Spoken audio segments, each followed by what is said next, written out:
Hola hermanos, buenos días. Seguimos con más del Catecismo de la Iglesia Católica.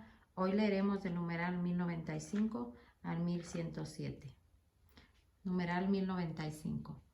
Por eso la Iglesia, especialmente durante los tiempos de Adviento, Cuaresma y sobre todo en la noche de Pascua, relee y revive todos estos acontecimientos de la historia de la salvación en el hoy de su liturgia. Pero esto exige también que la catequesis ayude a los fieles a abrirse a esta inteligencia espiritual de la economía de la salvación, tal como la liturgia de la Iglesia la manifiesta y nos la hace vivir. Numeral 1096. Liturgia judía y liturgia cristiana. Un mejor conocimiento de la fe y la vida religiosa del pueblo judío, tal como son profesadas y vividas aún hoy, puede ayudar a comprender mejor ciertos aspectos de la liturgia cristiana. Para los judíos y para los cristianos, la Sagrada Escritura es una parte esencial de sus respectivas liturgias. Para la proclamación de la palabra de Dios, la respuesta a esta palabra, la adoración de alabanza y de intercesión por los vivos y los difuntos, el recurso a la misericordia divina. La liturgia de la palabra, en su estructura propia, tiene su origen en la oración judía.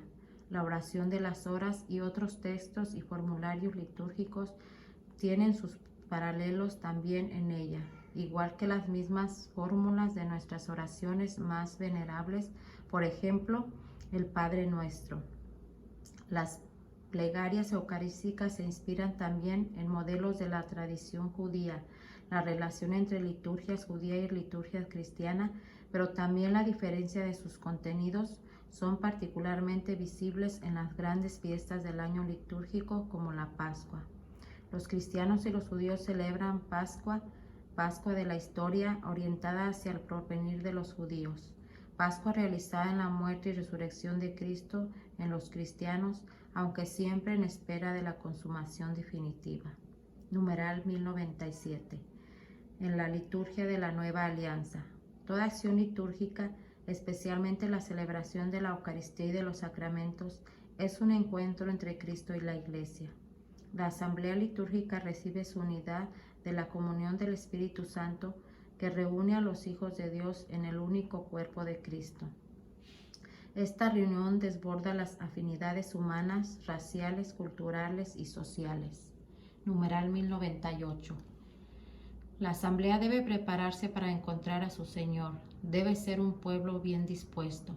Esta preparación de los corazones es la obra común del Espíritu Santo y de la asamblea, en particular de sus ministros. La gracia del Espíritu Santo tiende a suscitar la fe, la conversión del corazón y la adhesión a la voluntad del Padre. Estas disposiciones preceden a la acogida de las otras gracias ofrecidas en la celebración misma y a los frutos de vida nueva que está llamada a producir. El Espíritu Santo recuerda el misterio de Cristo. Numeral 1099.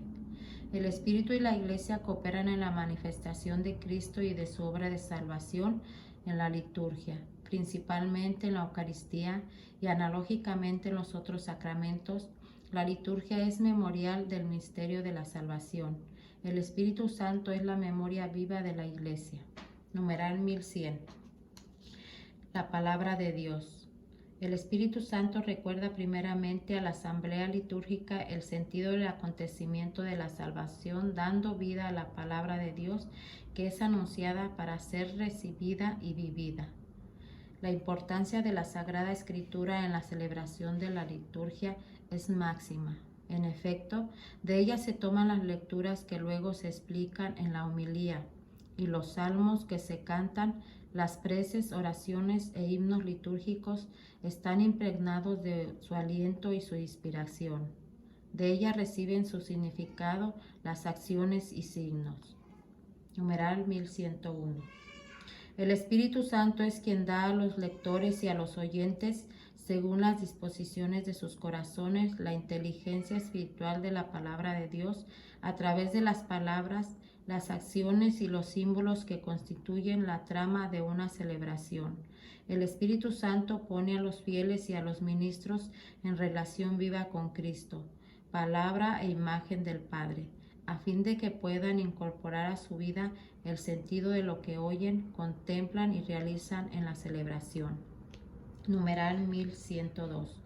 La fe se suscita en el corazón de los no creyentes y se alimenta en el corazón de los creyentes con la palabra de la salvación. Con la fe empieza y se desarrolla la comunidad de los creyentes. El anuncio de la palabra de Dios no se reduce a una enseñanza, exige la respuesta de fe, como consentimiento y compromiso con miras a la alianza entre Dios y su pueblo. Es también el Espíritu Santo quien da la gracia de la fe, la fortalece y la hace crecer en la comunidad. La asamblea litúrgica es ante todo comunión en la fe.